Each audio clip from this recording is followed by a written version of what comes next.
عبر الزمان هنا العمق الذي يبحر بنا إلى أبعد المسافات. مسألة الإلهام أنا عندي مسألة جدا مهمة. يعني تختمر الأفكار في الحنين، لغة الحنين اللي كتبوه اللي كتب بها هذا الكتابين حفزني إن أنا أكتب شيء عن نزوة قدرية جدا في مجال إصداراتي. بعد ما أصدر الإصدار ما ألاحقه إني أنا أجلس أتكلم عنه. يعني أول شيء أحس إنه لازم كان في دليل يرشد الشخص إن الموضوع يعني تاريخي اللي سهل الموضوع علي.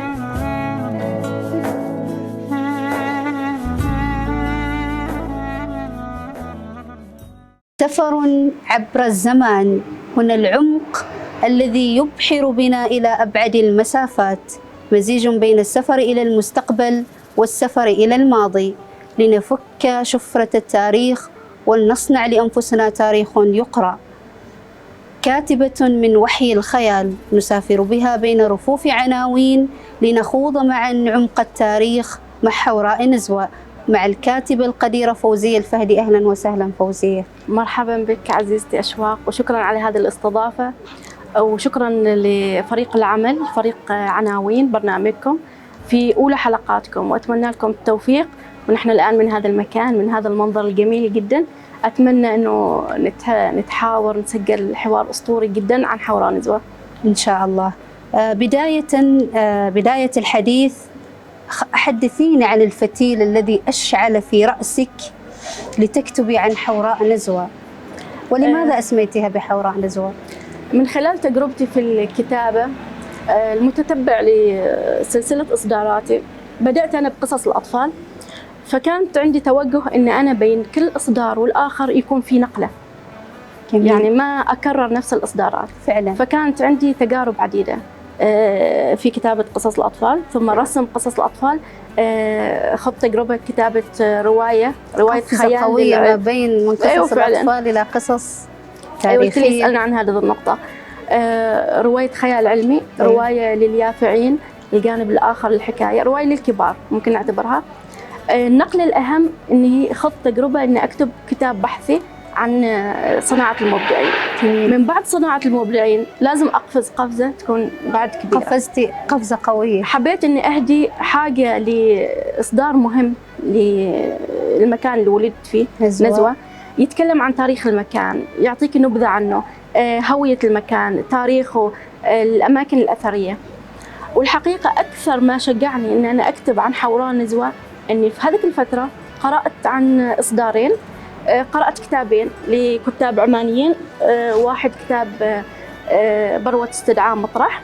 أيوة. للكاتب الشيخ حمود السيابي. تلفتش هذه المؤلفات العمانية أكيد التاريخية طبعاً.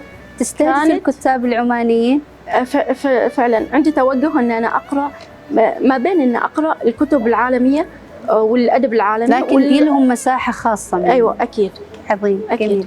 وأنا أعشقها، الكتب العمانية أعشقها. تؤمن بالحرف العماني، الكاتب أيوة. العماني، وهذا هو الهدف من برنامج عناوين، إبراز هوية الكاتب العماني. أيوة، لو تلاحظين أنا في رحلتي في مجال القراءة كثير عندي قراءات كثيرة، ما أحاول ما أفوت الإصدارات العمانية، خاصة الرواية.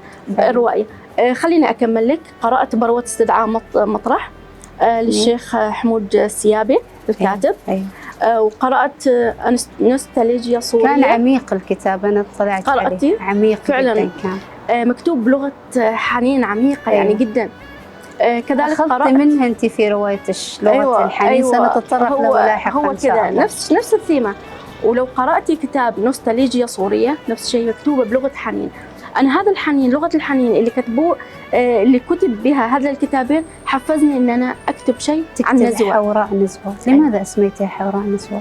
حوراء نزوة من عادة الكتاب العمانيين، الكتاب أي كاتب يعني ما بس العمانيين، يختار العنوان أول شيء. في بداية أنا في مقالاتي في كتبي العنوان أخليه آخر شيء. ليش؟ لأنه مسألة الإلهام أنا عندي مسألة جدا مهمة.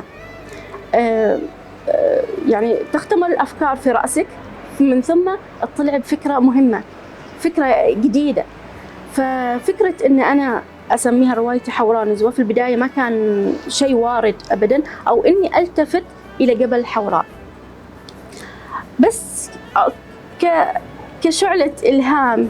يعني حسيت أن أنا لو أهتم هو فتيل بسيط، أيوة فتيل لكن بسيط شراته قوية. أيوة فعلا. جميل. وأحس إني أنا وفقت في العنوان إني أكتب قبل الرواية، يعني قبول كبير كبير أيوة جدا فوزية، كان عمل رائع أحييك عليه. أبحرت بعمق في تفاصيل الرواية، بالرغم من ذلك ذات مرة قلت لي إنه لم أتعمق ولم أكتب بذاك العمق عن التاريخ، لكن أنا وجدت في تعمق. فكافة التفاصيل، حدثيني عن التفاصيل في سطرين عن رواية حوراء نزوة، اختصري فيها. قصة حوراء نزوة، قبل القراء قبل لا يقرأ الرواية يفتكروا إن أنا كل الرواية تتكلم عن جبل حوراء، بعدين لما يقرأوا أنا بداية صراحة أيوة. يعني بداية على بالي شخصية عمانية، فتاة مرت أيوة. بقصة، بعدين يتفاجئوا إن هي قصة فتاة اسمها حوراء. معلمة اللغة العربية أخبرتها إنه حوراء سميت حوراء على أنها واسعة العينين، لكن ثم ذلك جدتها همست لها إنه حوراء نزوة على اسم جدها سماها على جبل حوراء. جبل حوراء. فبدأت بعدين رحلتها مع التذكر، أصبحت عندها حالة مرضية أن هي تتذكر الأشياء لدرجة أنه يصبح وكأنه سفر عبر الزمان. عظيم. هذه سفر عبر الزمان كان فيها عمق قوي أيوة يعني فعلا. هي حقيقي في مزيج بين الماضي والحاضرة يعني فعلا. أيوة. لأنش أنت مزجتي في أشياء كثيرة، يعني حتى في كتاب لما يعني أتناقش معاهم كنت عن روايتك، كان الانطباع والاستحسان جدا رائع. أنا بالنسبة لإصداراتي أشواق قدرية جدا في مجال إصداراتي. بعد ما أصدر الإصدار ما ألاحقه إني أنا أجلس أتكلم عنه. أول شيء أسمع القراء إيش يقولوا، وصلهم الانطباع ولا لا. واجد كذا كتاب أنا أحب الله أسمع من بعيد أيوة إن شاء الله. كمية الرسائل والأشياء اللي توصلنا كوننا نحن كتاب عمانيين. فوزية، الرواية كتبت بلغة الحنين للماضي، كانت اللغة طاغية، يعني طغت في الرواية بقوة. إيش السبب؟ إيش السر؟ لما بدأت في كتابة حوراء نزوة قسمت مراحل عملي إلى 3 أشهر إني أنا أكتب فيها وأجمع المعلومات التاريخية، وكنت فيها أجمع مسودات وكذا من الكتب التاريخ. كانت أمامي تقريبا ما يقارب 30 كتاب. من بعد هذه المرحلة توجد الوقت الكافي لهذا الشيء؟ أكيد نسرق من الوقت. كونك معلمة وربة منزل ولك نشاطات جدا عميقة وعظيمة ما شاء الله. لما كتبت حوراء نزوة كانت فترة كورونا، فأنا تفرغت لها، وأنا من النوع اللي أعطيه العمل حقه. يعني فعلا. يعني نظامي إن أنا أقوم قبل الفجر أبدأ بكتابة العمل، ثم بعد ذلك هذا ما غريب عليك فوزية ما شاء الله. ألتهي بالأشياء الثانية. جميل، حلو. بالنسبة للغة الحنين، أنا لما كتبت المسودات التاريخية، المعلومات التاريخية، كان كله تجميعي من كتب التاريخ بحكم إني ما مختصة في التاريخ. لكن لما بدأت أكتب بدأت أشوف نزوة بعيون أخرى، بدأ قلمي تلقائيا يكتسب لغة الحنين. كل مكان ذكرته في نزوة أنا زرته وشفتها في من خلال رحلتي في الرواية، شفتها بطريقة ثانية. تتخيل المكان لما تكتبي؟ أتخيل المكان، ما إلا بس أتخيل. وأنا جيت هنا أنا تقريبا بشكل يومي أو يوم بعد يوم أنا في نزوة، سوق نزوة، في قلعة نزوة، هذه الأماكن والمكتبات القديمة. بعد ما قطعت شوط في الرواية لاحظت أن أنا كل ما أكتب الرواية أشعر تجيني نوبة حزن غريبة، يعني دموعي تنزل كذا. إيش الموضوع؟ حنين. أيوة. فما في شيء محزن في قصة الرواية. أيوة. ما في شيء محزن في الأحداث التاريخية بحكم أنها هي من الماضي. أنا إيش يحزنني في الماضي يعني؟ اكتشفت بعدين أنه أنا الحنين يعني ممرض، يعني إلى حد ما شعور مؤلم جدا. فأنا طوال فترة رواية وأنا أعيش حالة حزن وحنين شديدة جدا يعني، وما خلصت مني، ما طلعت من هذه الحالة غير لما طبعت الكتاب والتهيت بعمل آخر. جميل، عظيم. فوزية، كل هذه المعلومات الغزيرة التاريخية قد لا نحصل عليها في كتب، يعني الإنسان ممكن إنه ما يحصلها. من أين حصلتي عليها؟ إيش مصدرهم؟ شكرا جزيلا. هل كان في شخص ممكن أنت لجأتي له؟ أكيد. ممكن إنك أنت سمعتي من كبار السن سابقا؟ تعرفي أشواق، أنا في المعلومات التاريخية ما تعمقت أبدا بحكم إني ما مختصة في التاريخ. جميل. فأنا لما بدأت أقلب كتب التاريخ تفاجأت إنه التاريخ دسم جدا، التاريخ صعب. أنا كيف أميز عميق. التاريخ الأحداث المهمة من الأحداث اللي ما كان لها أثر. أنا كنت كل غايتي أركز على الأحداث التاريخية اللي صنعت نزوة بهذا الشكل. فطبعا تهت في الأسماء، تهت في الأماكن، تهت في الأحداث التاريخية، لكن أعطاش غزارة فكر وأبحرتي. بعدني يعتبر مع المختصين في التاريخ وكذا لا شيء. غير هذا تواضع الكبار غير دائما. كفء إننا نتكلم عن التاريخ. فلجأت إلى أحد المختصين بالفعل، كان هو الكاتب الدكتور عبد الرحمن سليماني، عنده إصدار سابق تقريبا إصدار أو إصدارين، وكذلك رسالته البحثية كما أخبرني أنه هي عن تاريخ نزوة. فأخبرته الإشكالية أن أنا أكتب عن تاريخ نزوة. في هذاك الوقت أنا لا أفصح عن المعلومات دقيقة عن كتابي، ما أقول رواية، فقط أخبرته أن أنا عندي كتاب عن تاريخ نزوة. فخبرني خارطة أسير عليها في الأحداث التاريخية هي اللي شكلت تاريخ نزوة، فبدأت عليها، رسمت عليها الرواية. بالنصيحة أكيد وعملت بها فوصلت لمبتغاش. أكيد، لأن أنا ما عرفت أميز الأحداث التاريخية. اقترح علي دكتور عبد الرحمن السليماني أنه أمشي وفق خارطة معينة أبرز الأحداث التاريخية التي شكلت نزوة بهذا الشكل.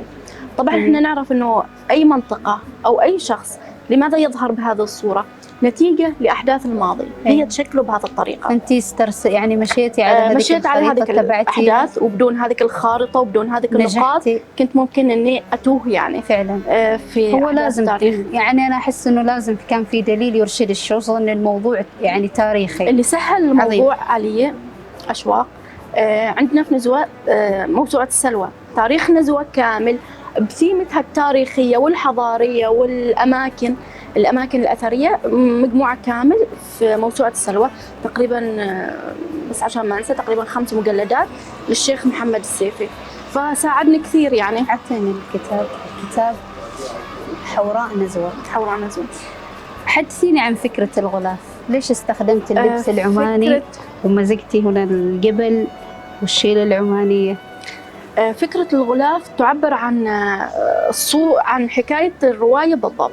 يعني هي البنت حوراء وجبل الحوراء، يعني حتى في نهاية الرواية البنت حوراء تقول هل أنا جبل الحوراء؟ يعني فيحتار القارئ فعلا هل هو جبل من اللي يتكلم، البنت بطلة الحكاية أم جبل الحوراء؟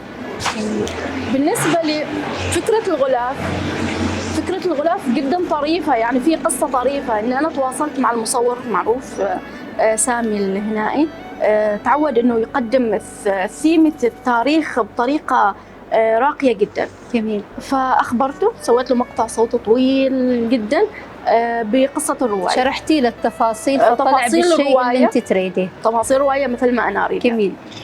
فطبعا لأنه بياخذ منه وقت لو هو قرأ الرواية واستنبط العنوان، هذا وإحنا ما عندنا وقت يعني. عظيم. فأخبرته بقصة الرواية، بعدين أخبرته قلت له سامي لو مثلا بنت تلبس ليسو، ورسلت له صورة ليسو مال الداخلية مال نزوة، بحيث إنه يعني ممكن شاب وإنه ما يعرف، اخترت اللون الأخضر. بنت وتكون مقابل جبل حوراء. أنا أقول له مثلا أقترح عليه بحيث إنه هو يجيب فكرة ثانية. راح سامي صور لي نفس الصورة مثل ما أنا هو المهم إنه طلع بنفس التصور ماله. جدا رائع. أستاذة فوزية، بكمل لك القصة.